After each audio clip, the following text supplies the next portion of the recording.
Guys, আমি গতকালকে রাত্রে বাসায় আসছি, ঢাকায় আসছি আর কি। আপনারা দেখতেই দিয়েছেন, এসে তো বাজার নাই, আর আমার তো বাজার করার মানুষ নাই, সেটাও আপনারা জানেন। তারপরেও এই যে রান্না করতেছি, কি কি দেখায় আসে, মানে ভর্তা করতেছি। এই যে আলুর ভর্তা হবে, ডাউল ভর্তা, ডাউল এগুলো সেদ্ধ করে রাখছি। মিষ্টি কুমড়া ভাজছি, মিষ্টি কুমড়ার ভর্তা হবে। আর এই যে আমাদের এলাকার সেই মরিচ, এই মরিচগুলো অনেক, মানে এগুলো ঝাল কম, বাট হচ্ছে টেস্ট বেশি এগুলোর ভর্তা। আর এই যে টমেটো ভর্তাও হবে, টমেটোটাও ভাজতেছি। এখনকার টমেটোটা তো ভালো, এই জন্য জাস্ট তেলেই ভাজতেছি।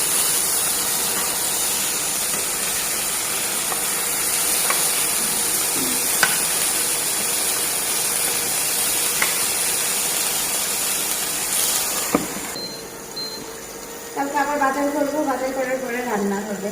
সবাই ভালো থাকবেন, আল্লাহ হাফিজ।